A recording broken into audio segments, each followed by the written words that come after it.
നമസ്കാരം, ഞാൻ ശരവൺ മഹേശ്വർ. ഇന്ന് ഞാനൊരു അതിഥിയെ പരിചയപ്പെടുത്തുകയാണ്.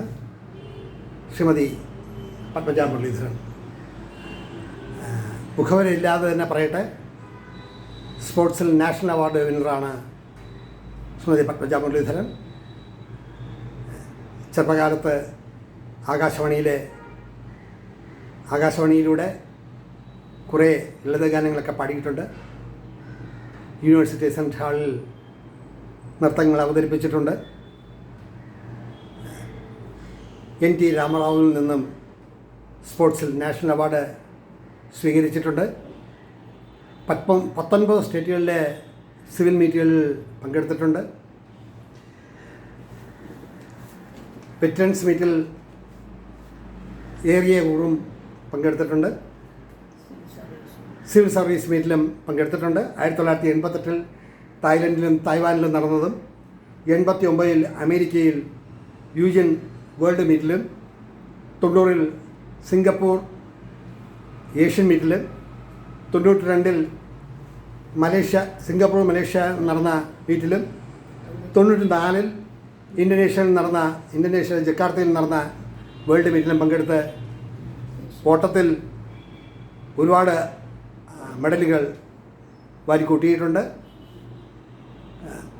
സർവേ ലാൻഡ് ഡിപ്പാർട്ട്മെൻറ്റിൻ്റെ അംഗീകാരവും ലഭിച്ചിട്ടുണ്ട്. 3 സ്വർണ്ണ പതക്കങ്ങൾ നൽകി ഡിപ്പാർട്ട്മെൻറ്റ് ഇവരെ ആദരിച്ചിട്ടുണ്ട്. സർവേ ലാൻഡ് ഡിപ്പാർട്ട്മെൻറ്റിൽ അസിസ്റ്റൻ്റ് ഡയറക്ടറായിട്ടാണ് റിട്ടയർ ചെയ്തത്. 2 മക്കൾ. മൂത്ത മകൾ മിനി നായർ കുടുംബത്തോടൊപ്പം അമേരിക്കയിലെ വെർജീനിയ ഡോക്ടറായി പ്രാക്ടീസ് ചെയ്യുന്നു. രണ്ടാമത്തെ മകൻ സിവിൽ എഞ്ചിനീയറാണ്. ഇപ്പോൾ ബിസിനസ്സുമായിട്ട് തമിഴ്നാട്ടിൽ കഴിയുന്നു. സംയുക്ത കുടുംബം. ഭർത്താവ് KSEBയിലെ സീനിയർ അക്കൗണ്ടൻ്റായ M. മുരളീധരൻ നായർ. അദ്ദേഹം യവനികയ്ക്കുള്ളിൽ മറഞ്ഞു. ഇപ്പോൾ ജീവിതം തമിഴ്നാട്ടിലും തിരുവനന്തപുരത്തെ തമ്പാനൂരിലുമായിട്ടാണ് കഴിയുന്നത്. വർഷങ്ങൾക്ക് ശേഷം വീട്ടിൽ വന്ന ശേഷം ഇവിടെ ഹോട്ടലിൽ മുറിയെടുത്ത് റെസ്റ്റ് എടുക്കുമ്പോൾ ഞാൻ വന്ന് ഒരു ഇൻ്റർവ്യൂ അവതരിപ്പിക്കുകയാണ്. എലീസ എന്ന ഹോട്ടലിലാണ് താമസിക്കുന്നത്. അപ്പോൾ ഇത്രയധികം അംഗീകാരങ്ങളുമൊക്കെ കിട്ടിയ ഒരു പ്രഗത്ഭയായിട്ടുള്ള ഒരു വനിതാരത്നം സർവീസിൽ നിന്ന് റിട്ടയറായ ശേഷവും ഇപ്പോഴും മനസ്സുകൊണ്ട് സ്പോർട്സിലും മറ്റും താല്പര്യമുള്ളൊരു വ്യക്തിത്വം. PT ഉഷയുമായും അങ്ങനെ നിരവധി പേരുമായും പരിചയപ്പെട്ടിട്ടുണ്ട്.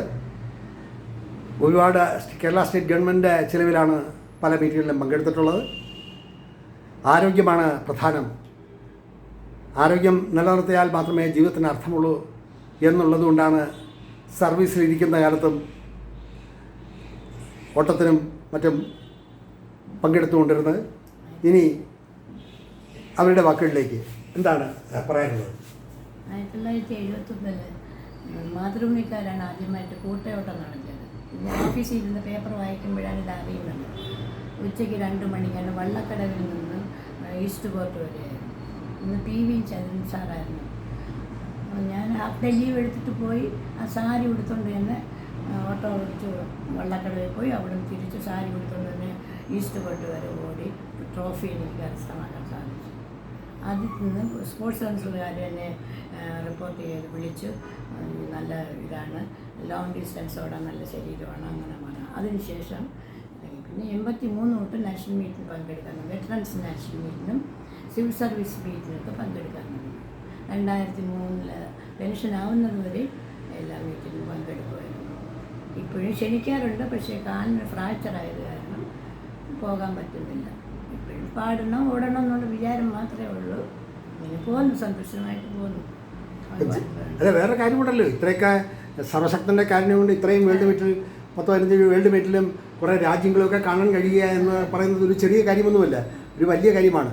കുറേ കാലം ഞാനും വിദേശത്താണല്ലോ ജോലി ചെയ്തിരുന്നത്. എങ്കിലും ഇതുപോലുള്ളൊരു ഓപ്പർച്യൂണിറ്റി, പ്രത്യേകിച്ച് കേരള ഗവൺമെൻറ് ചിലവിലും മറ്റും പോയി പങ്കെടുക്കുക, മെഡലുകൾ വാരിക്കൂട്ടുക. ഇന്ന് ആ മെഡലുകളെല്ലാം കൂടി ഒരു സഞ്ചിയിൽ പൊതിഞ്ഞ് സൂക്ഷിച്ച് വെച്ചിരിക്കുകയാണ്. അത് വീടിൻ്റെ ഉമ്മറക്കൊലായിലോ അല്ല വീടിൻ്റെ ഷോക്കേസിലോ വയ്ക്കണമെങ്കിൽ തന്നെ ഒരു 5 ചുവരുകൾ നിറഞ്ഞു നിൽക്കും. അത്രത്തോളം മെഡലുകളും സർട്ടിഫിക്കറ്റുകളും കൊണ്ട് നിറഞ്ഞൊരു ജീവിതം. ഇന്ന് പിന്നിലോട്ട് തിരിഞ്ഞു നോക്കുമ്പോൾ എന്താണ് തോന്നുന്നത്? വളരെ സന്തോഷമുള്ള ഇത്രയും കാലം ഇങ്ങനെ ഇതിനൊക്കെ പോകാനുള്ള സർവശക്തൻ്റെ ശക്തിയും പിന്നെ വീട്ടുകാരുടെ സപ്പോർട്ടും ഭർത്താവിൻ്റെ സപ്പോർട്ടും എല്ലാവരും നല്ലവണ്ണം അംഗീകാരം തന്നിട്ടുണ്ട്. ഓഫീസിൽ നിന്നുണ്ട് 3 പ്രാവശ്യം കൊടുക്കും. ഞാൻ അങ്ങോട്ട് റിക്വസ്റ്റ് ചെയ്തു, എനിക്കിനി ജീവനക്കാരെ ബുദ്ധിമുട്ടിച്ച് സ്വർണ്ണ മെഡലൊന്നും വേണ്ട, ഇങ്ങനെ അമേരിക്ക പോകുന്നതിന് ഞാൻ എഴുതി കൊടുത്തിട്ടാണ് അല്ലെങ്കിൽ എല്ലാത്തിനും സ്വീകരണമായിരുന്നു. ഓഫീസിൽ നല്ല IAS രവീന്ദ്രൻ സാറ് അവരൊക്കെ നല്ല ഇതായിരുന്നു. ആദ്യമായിട്ട് ഒരു മന്ത്രി വരാൻ സർവേ ഓഫീസിൽ മന്ത്രി വരാനുള്ള അവസരം ഉണ്ടാക്കുന്നത് ഞങ്ങളുടെ ഡയറക്ടർ വളരെ നന്ദി പറഞ്ഞു. ഡയറക്ടർ തന്നെ എന്നെ ആൾ ഇന്ത്യ റേഡിയോ കൊണ്ടുപോയി ഇവിടുത്തെ സ്റ്റാഫാണെങ്കിൽ ഇവിടെ പാടാൻ അങ്ങനെയാണ് അദ്ദേഹം ഈ വിവരമൊക്കെ അറിയുന്നത്. ഓൾറൗണ്ടറാണോ എന്നോട് ചോദിച്ചത്. ഇങ്ങനെ പോകാനും സന്തോഷമായിട്ട്. എന്തായാലും ഒരു നല്ല ജീവിതത്തിൽ ഇങ്ങനെയൊക്കെ നേടാനും ജീവിതത്തിൻ്റെ മുന്നോട്ടുള്ള കുതിപ്പിൽ പങ്കെടുക്കാനും ഒക്കെ കഴിഞ്ഞു. ജീവിതം സുഭഗമായി തീരട്ടെ എന്ന് ഞാൻ പ്രാർത്ഥിക്കുന്നു. അതോടൊപ്പം ഞാൻ അവസാനം വരെ ഒരു സസ്പെൻസ് കീപ്പപ്പ് ചെയ്തത് എൻ്റെ സ്വന്തം പെങ്ങളാണ് ശ്രീമതി പത്മജ മുരളീധരൻ. ഞങ്ങളും വർഷങ്ങൾ കൂടുമ്പോഴാണ് കാണുന്നത്, 2 വർഷം 3 വർഷം കൂടുമ്പോഴാണ്. എന്ന് വെച്ചാൽ തമിഴ്നാട്ടിലാണ് ഇപ്പോൾ സ്ഥിരമായിട്ട് മകൻ്റെ കൂട്ടത്തിൽ താമസിക്കുന്നത്. അപ്പോൾ ഇവിടെ വരുമ്പോഴാണ് കാണാറുള്ളത്. അപ്പോൾ ഒരുപാട് തവണ ഞാൻ പറഞ്ഞു, എന്തുകൊണ്ട് നമ്മുടെ ഇതിലൊരു ഇൻ്റർവ്യൂ കൊടുത്തുകൂടാ? അപ്പോൾ അതിനൊന്നും പ്രത്യേകിച്ച് താല്പര്യമില്ല. ഓടണം, ജീവിതത്തിനെ പറ്റിയിട്ടുള്ള കാഴ്ചപ്പാടുകളും മക്കളുടെ കാര്യങ്ങളും അതുമൊക്കെ സുഖമായി ജീവിക്കുന്നു. എങ്കിലും ലോകം അറിയണമല്ലോ, കാര്യം കടന്നു പോകുമ്പോൾ ലോകം അറിയണമല്ലോ. അങ്ങനെ 100 തവണയെങ്കിലും പറഞ്ഞു കാണും. ഇപ്പോൾ ഇവിടുത്തെ കുറച്ച് തറവാട് വീട്ടിലെ ചേച്ചി നിർമ്മിച്ച വീട്ടിലെ കുറേ അലമാരകളും അതും ഇതെല്ലാം തമിഴ്നാട്ടിലോട്ട് കൊണ്ടുപോകാൻ വേണ്ടി വന്നപ്പോൾ ഇവിടെ എലീസ ഹോട്ടലിൽ താമസിക്കുകയാണ്. അങ്ങനെ ഞാൻ നിർബന്ധിച്ച് പറഞ്ഞാണ് ഇങ്ങനെ ഒരു ഇൻ്റർവ്യൂ എടുക്കുന്നത്. കാലാനുവർത്തിയായി തീരട്ടെ. എൻ്റെ 2 പെങ്ങന്മാർ ഓരോ കൊല്ലം ഇടവിട്ട് മരിക്കുകയുണ്ടായി. കുടുംബത്തിലെ എല്ലാവരും പോയി. ഇനി ഞാനും എൻ്റെ ചേച്ചിയും മാത്രമേ ഉള്ളൂ ഞങ്ങളുടെ കുടുംബത്തിൽ. അപ്പോൾ ചേച്ചിയെ വളരെയധികം നിർബന്ധിച്ച ശേഷമാണ് ഇങ്ങനൊരു ഇൻ്റർവ്യൂ എടുക്കാൻ കഴിഞ്ഞത്. ഇതിൻ്റെ കൂടുതൽ വിശേഷങ്ങളും മറ്റും എൻ്റെ കൃഷ്ണശിലയായി എന്നുള്ളത് ഞാൻ ചേർക്കുന്നതാണ്. ഇവിടെ നിർത്തട്ടെ എൻ്റെ വാക്കുകൾ. നന്ദി, നമസ്കാരം.